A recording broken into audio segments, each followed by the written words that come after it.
오늘 함께 은혜 받으신 말씀 로마서 1장 14절부터 16절까지의 말씀입니다. 로마서 1장 14절부터 16절까지의 말씀 다같이 합독하시고 말씀을 나눕니다. 읽습니다. 헬라인이나 야만이나 지혜인 자나 어리석은 자에게 다 내가 빚진 자라. 그러므로 나는 할 수 있는 대로 로마에 있는 너희에게도 복음 전하기를 원하노라. 내가 복음을 구하지 아니하노니 이 복음은 모든 믿는 자에게 구원을 주시는 하나님의 능력이 있습니다. 먼저는 유대인에게로 그리고 헬라인에게로다. 아멘. 오늘 저는 거룩한 산 제물 같은 성도 그랬다가 같은을 좀 뺐어요. 거룩한 산 제물 성도 이렇게 좀 줄여봤습니다. 결국은 설교의 내용은 자아를 어떻게 죽일 것이냐, 죽이는 것도 우리의 능력이 아니에요. 주님이 죽여주셔야 죽을 수 있어요. 만약에 우리가 생각하는 대로 살고 감정대로 살면 엉망되는 거예요.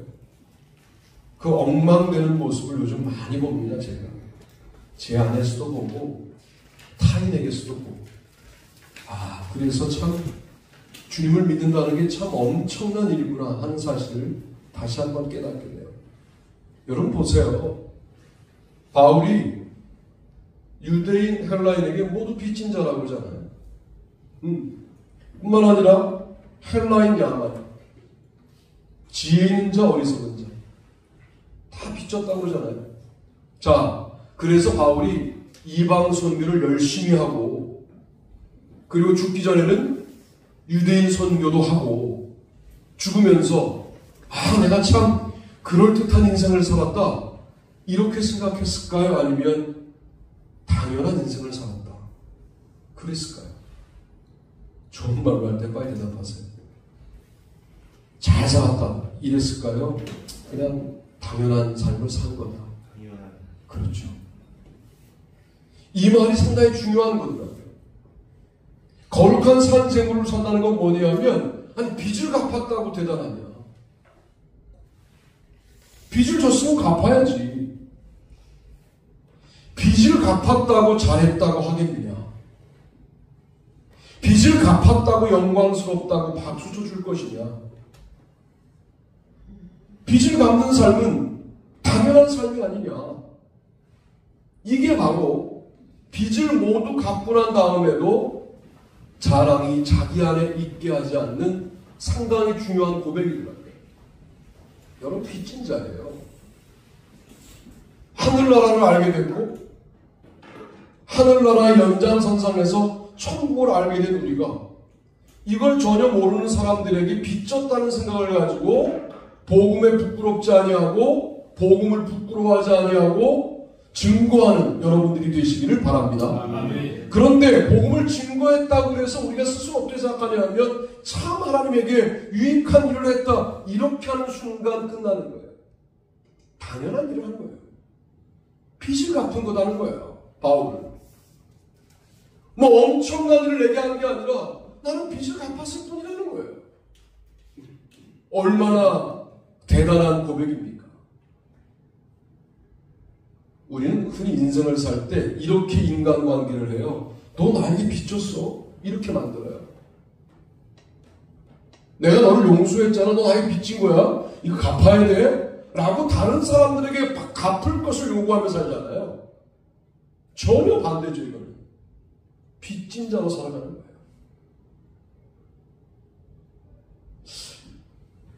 아무리 직분이 높아도 무언가 이상한 행태를 보일 수 있어요. 서로 우리의 관계 속에서. 그때 우리는 저 사람 뭐야 그러지 말고 아직 복음이 뭔지 모르시는군요. 나는 당신에게도 복음을 제대로 알려야 될 빚진 자입니다. 싸울 일이 없어질 수 있잖아요. 바울의 이전 모습 같으면 야만인 상대나 했겠습니까? 어리석은 자, 신경이나 썼겠습니까? 그런데 바울이 지금 뭐라고 말하냐면 그들 모든 자에게 내가 빚진 자다. 목사들이 하나님을 제일 안 믿는 것 같아요. 목사들이 복음에서 이탈해 있는 게 더 큰 것 같아요. 그때 이전까지 저의 행태는 뭐였냐면 무슨 목사들이 저래? 나는 아닌 것처럼. 무슨 목사들이 저렇게 믿음이 없어? 나는 마치 아닌 것처럼. 이제는 좀 바꿔서 당신과 내가 함께 복음에 비친 자로 복음을 깨달아야 될 수준에 있군요 라고 생각하기로 한 거죠. 빚진 걸 갚는 거예요. 이게 거룩한 산재물이에요. 매우 분주하게 일해요 바울이. 그러나 이 일은 자기 자랑일 수 없는 거죠. 왜? 빚을 갚는 과정이었으니까요. 매우 성실하게 살지만 이것이 자기 영광이 아닌 거죠. 빚을 갚는 과정이었으니까요. 우리 인생이 결국은 복음의 빚을 갚는 과정이라고 정리가 된다면 이거야말로 거룩한 산재물로 사는 아름다운 성도가 아닐까라고 묵상해 보게 된 겁니다.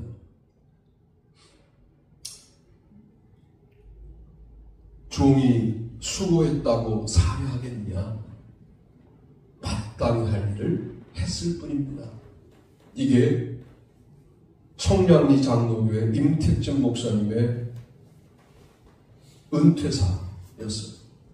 한 말씀 하시죠. 그러니까 마이크를 탁 잡고 한 말씀 하신 게 종이 수고했다고 살해하겠느냐.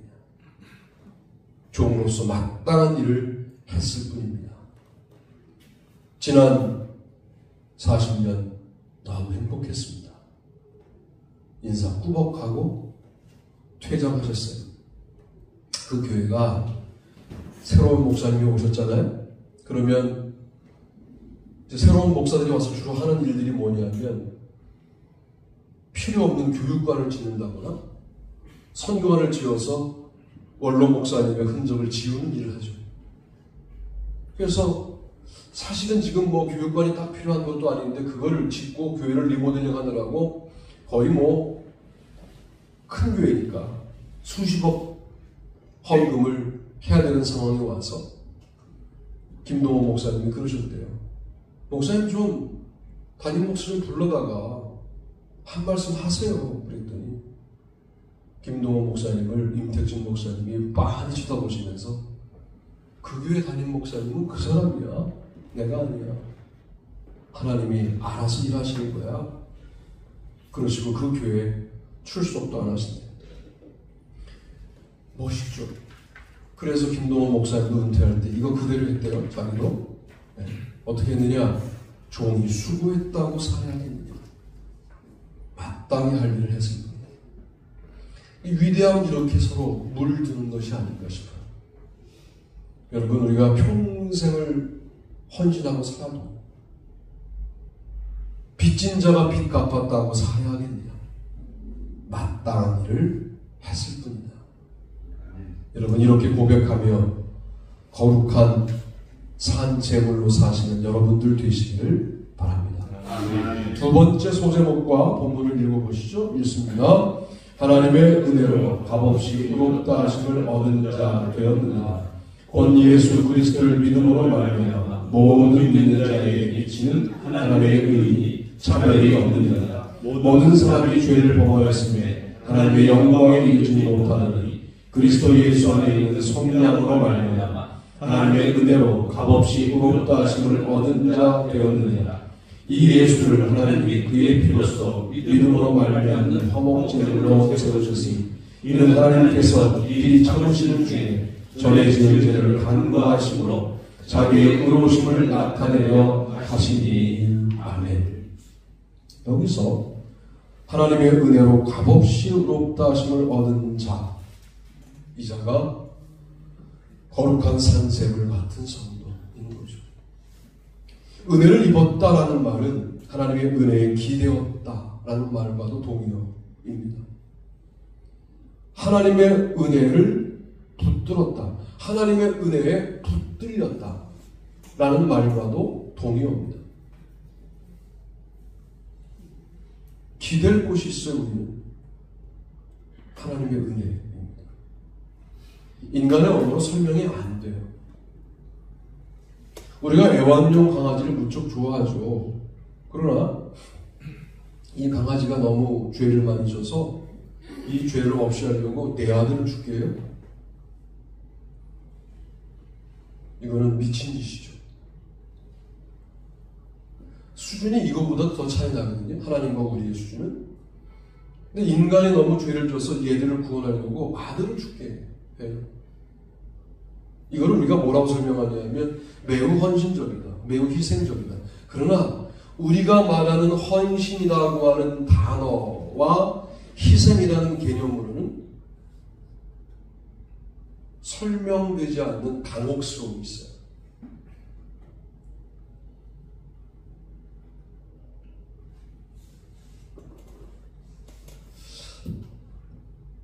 불교가 좀 야같죠, 사실은. 네. 템플스테이 뭐 이런 걸 만들어서 그거 문화적인 거라고 신앙적인 거 아니라고 하고 첫날부터 옷을 갈아입히고 고기 안 먹이고 잔반 못 남기게 하고 불교 문화가 연습이잖아요. 그 다음에 절을 시켜요. 첫날은 108번, 그 다음 번은 1000번 이렇게 시키면은 놀라운 건 뭔지 아세요? 서로를 바라보고 절을 시키는데 절하다가 다 우는데요. 이 사람들이 절하면서 인간에 대하여 나는 공손하지 않았다라고 하는 과거를 깨닫는 거죠. 절하고 있는 앞에 대상이 갑자기 내가 부모님께도 이렇게 절을 하지 않았는데 라고 부모님으로 바뀌기도 하고 또 자기를 존중하지 못했던 그림이 떠올리기도 한데요. 사실 그게 이제 불교 신앙을 학습시키는 일이지 않습니까? 야갔어요. 우리보다 훨씬 야갔어요. 그리고 대사회적인 문제가 나오면 가만히 있죠. 우리는 뭐 광장에서 이상하게 외치는 외침들도 있고 또 나름대로 독특하신 분들은 또 아무 말도 안 하시죠. 가톨릭은 사회 개혁적인 측면에서 메시지를 많이 내시죠. 이러고 이제 지내오는데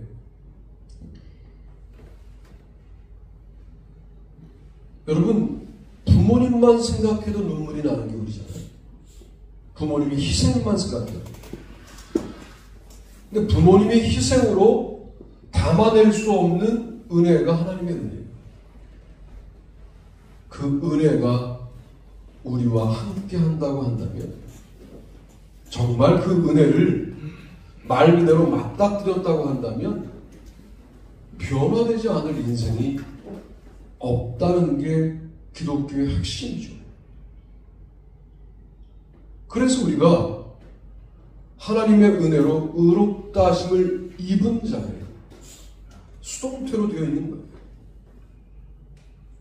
그러므로 우리의 인생은 그 은혜를 갚을 수도 없어요. 갚을 수 있는 수준의 은혜가 아니잖아요. 아들을 주신 사랑을 갚는다? 내 아들을 바쳐도 안 되잖아요. 이거는.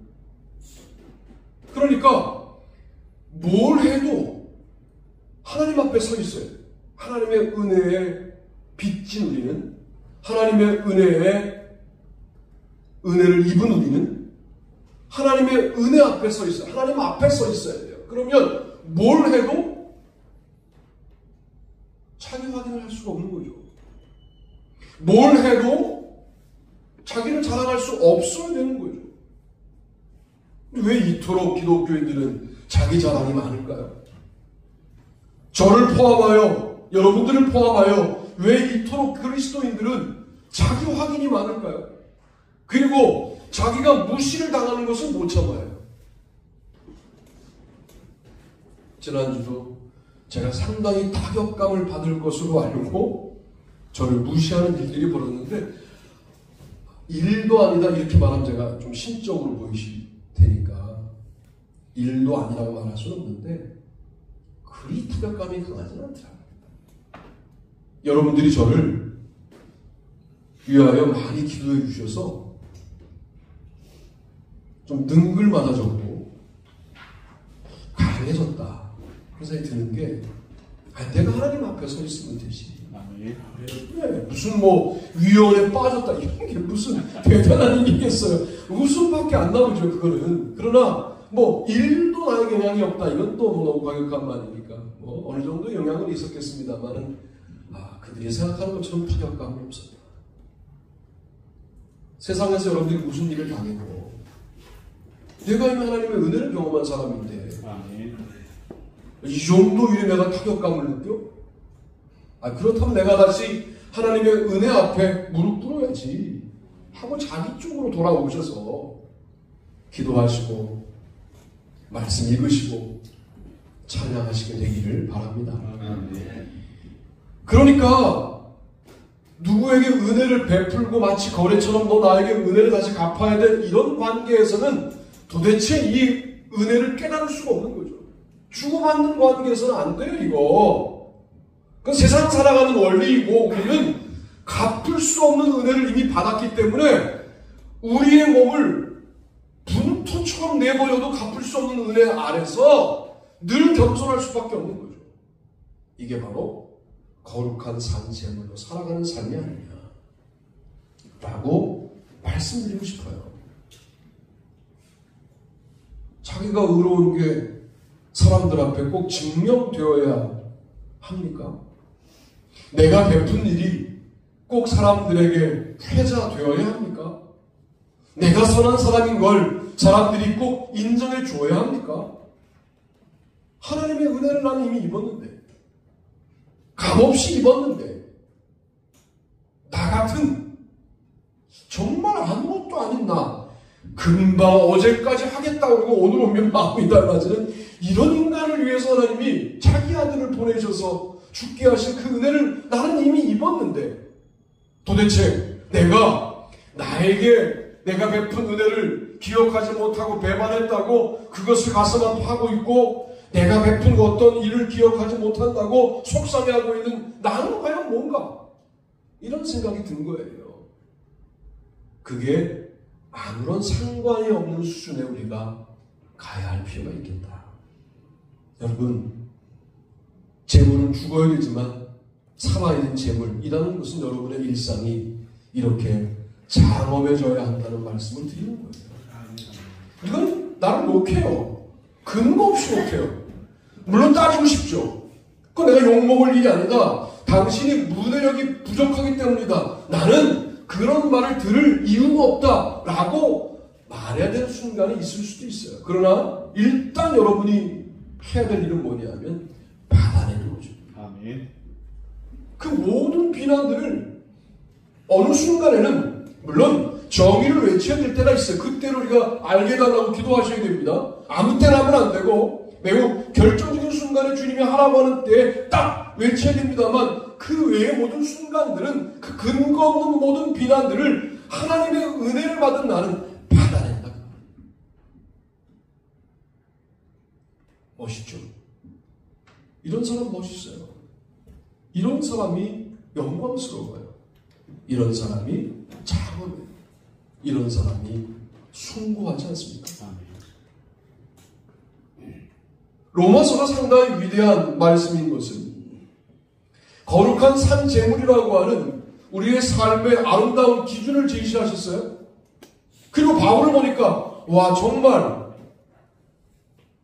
본인이 편하게 살 수 있는 모든 조건을 갖추었어요. 공부를 마지막까지 했어요. 이제 권위 있는 가말리엘을 이어 선생만 되는 순간에 하나님을 만나요. 그리스도를 만나요. 그리고 완전히 달라진 모습으로 복음을 진 거예요.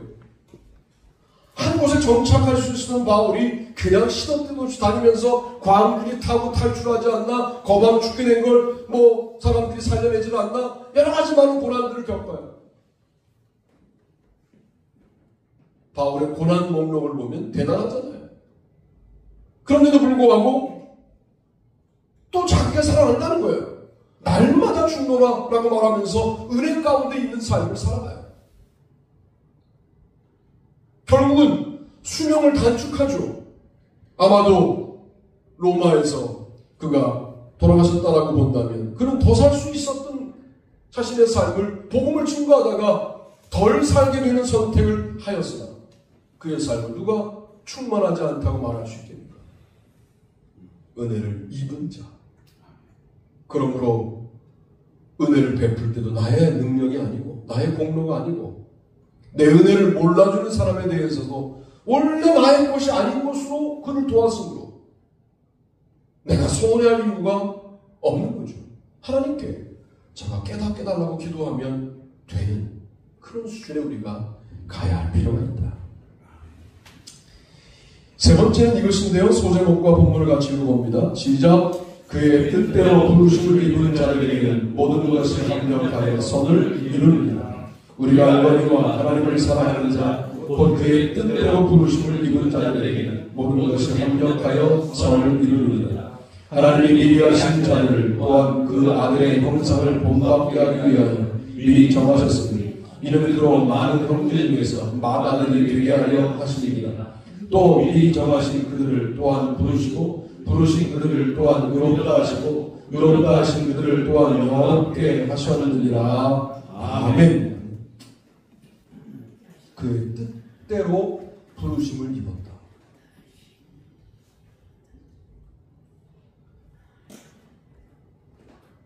자기 뜻이 이루어지지 않으면 신앙생활을 멈춰요.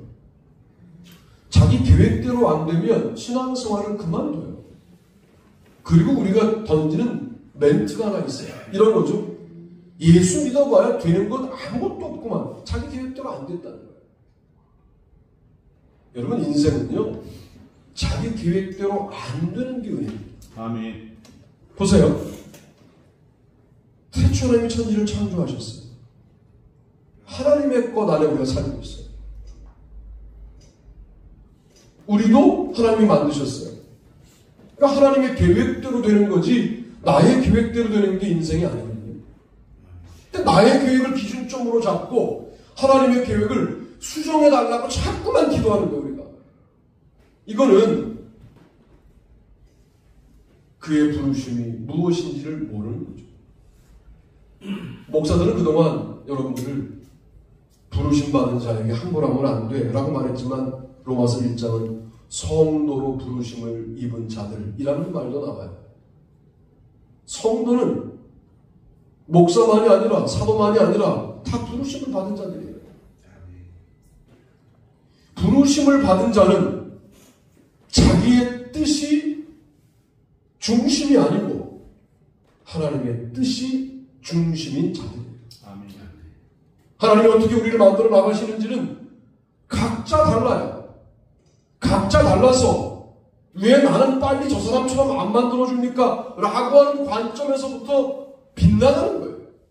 하나님의 뜻이 있음을 분명히 믿고 하나님의 때가 있음을 믿고 하나님이 나를 그런 식으로 내가 계획한 대로 가지 않더라도 훨씬 더 아름다운 길로 인도하실 수 있음을 믿고 주님이 인도하신 길이 지금 당장은 광야이고 지금 당장은 홍해를 건너야 되는 길이어도 결국 가나안에 간다는 사실을 끝까지 믿어야 돼요. 우리에게 출애굽기가 있고 레위가 있고 민수기가 있고 신명기가 있는 이유가 뭐냐는 말이에요. 우리는 조망할 수 있잖아요. 광야를 걷는 이스라엘 사람들은 조망할 수가 없으니까 원망도 하고 불평도 하는 것이 당연할 수 있어요. 그러나 우리는 그 광야의 기간이 한정적이라는 사실을 우리는 조망할 수 있잖아요. 40년 결코 짧지 않죠. 그러나 그 기간이 끝날 때가 있으면 우리는 이미 성경 안에서 보는 사람들 아니에요. 얼마나 복돼요. 성경이 출애굽기밖에 없을 때 성경이 오경밖에 없을 때 주님을 믿었던 사람들하고는 차원이 다르죠. 우리는. 왜? 성경에 뭐 답이 있는데. 그렇다면 성경 전체를 통하여 나를 부르신 주님의 뜻이 무엇인지를 깨닫는 은혜가 여러분들에게 있게 되기를 바랍니다. 아멘. 우리 교회를 계속하여 모이게 하신 이유가 뭐겠어요? 여러분을 지금 살려두신 이유가 뭐겠어요? 주님의 뜻이 있는 거죠. 계획이 있는 거죠. 그 계획을 우리가 깨닫게 달라고 기도하고 그 부르심을 입은 자로 살아가는 우리는 나의 계획대로 안 되는 일에 대하여 아프죠. 힘들죠. 힘들지 않다는 말이 아니에요. 뭐 계획대로 되는 게 없는데 뭐 힘이 안 빠진다는 말이 아니에요. 그러나 결국 돌아와야 되는 것은 뭐냐면 주님의 뜻이 폐기되었느냐? 주님의 뜻이 취소되었느냐? 주님의 뜻이 없어졌느냐? 그게 아니므로 다시 그 뜻 안에, 그 부르심 안에 거하는 거다. 여러분, 이게 거룩한 산재물이에요. 부르심을 입었다는 거잖아요. 부르심을 입은 자들이 그 부르심을 가지고 사람들 위해 군림하려고 하는, 이게 인간의 연약함 아닙니까? 주로 그런 사람들이 많이 쓰는 논법이 뭐예요? 어디 주의 종에게 함부로 해? 이런 말 하죠. 여러분, 그러면 그렇게 말하세요. 어디 주의 백성에게 함부로 해? 누구도 함부로 하면 안 돼요. 주의 종에게만 함부로 하면 안 되는 게 아니라 주님의 백성인 여러분에게도 함부로 하면 안 돼요. 주님의 것은 모두 귀한 거예요. 아멘. 주님이 나를 부르셔서 우리가 만나 공동체를 이루었다는 생각을 갖는다면 여기에 어떻게 사탄이 틈탈 수 있겠어요? 하나님의 은혜를 입은 자들, 복음에 빚진 자들, 부르심을 입은 자들이 모여있다고 해보세요. 여기 어떻게 자기 영광이 자리할 수가 있겠습니까? 여기 어떻게 자기 자랑이 자리할 수가 있겠어요? 결국 자기라고 하는 평생 싸워야 될 우리의 자아를 우리가 이길 수 없을 때 복음에 빚진 자 복음이, 하나님의 은혜를 입은 자 하나님의 은혜가, 그 뜻대로 부르심을 입은 자 하나님의 뜻이 우리를 결국 죽이게 하고 하나님을 바라보게 하는데, 하나님을 바라보고 진정으로 살아나는 참 자신, 참 하나님의 자녀로 여러분 살아가는 게 신앙생활 아니겠습니까? 그러므로 생각대로 안 되는 게 맞네요. 당연하죠. 그의 뜻대로 부르심을 입었기 때문에. 아니, 은혜를 받은 놈들이 나를 배반하네요. 인간은 그럴 수 있습니다. 하나님의 은혜를 입은 자들입니다. 입은 자가 납니다. 그러니 내가 베푼 은혜가 내게 아닙니다. 왜 내 걸 아는 것 같고 서운해하십니까? 하나님 서운하시죠? 이렇게 기도해야죠. 내 주님의 것으로 공급했는데 저들이 모르네요. 하나님 서운하시죠? 돌아오겠죠. 주님과 대화하시고. 야만인을 만나면 저 야만인들, 제가 잘 쓰는 용어, 저 무식한 것들, 이런 용어 쓰면 안 된다고 우리 아내가 그렇게 많이 말려도 자꾸만 사람을 유식과 무식으로 바라보는 저는 아직도 변화받지 못한 인간이 분명합니다. 무식과 유식이 아니라 아내가 복음을 전해야 될 사람들이구나. 그가 목사여도 장로여도 복음의 핵심을 모르는구나. 내가 이것을 함께 나눠야 되겠구나. 나는 너에게도 복음에 빚진 자이다. 라고 사람을 정리할 수 있다면 막힐 게 없죠. 이게 주님을 믿는 자들의 장엄함입니다. 잘 무장했을 때 누가 나한테 한번 얘기해 주면 좋겠어요. 사기꾼이라고. 그러면 그걸 내가 잘 받아낼 수 있게 하시는, 저 이중인격자라고 그걸 좀 받아내는, 이것도 자기 자랑인가? 그런 모습이 좀 확정되면 좋겠다. 그러기 위해서는 하나님이 모든 것을 능동적으로 감당하시고 나는 다만 하나님에게 끌려간다. 끌려가는 게 아주 수동적인 개념이지만 편의적인 개념이 아닌 것은 주님의 복음에 끌려간다. 주님의 은혜에 끌려간다. 주님의 뜻에 끌려간다. 주님의 복음에 붙들리고 주님의 은혜에 붙들리고 주님의 뜻에 붙들리고 주님의 복음에 기대고 주님의 은혜에 기대고 주님의 뜻에 기대는, 이게 바로 거룩한 산재물로 살아가는 성도들의 모습이 아니냐. 그런 모습으로 또 한 주간 승리하시는 저 여러분이 되기를 주님의 이름으로 축복합니다.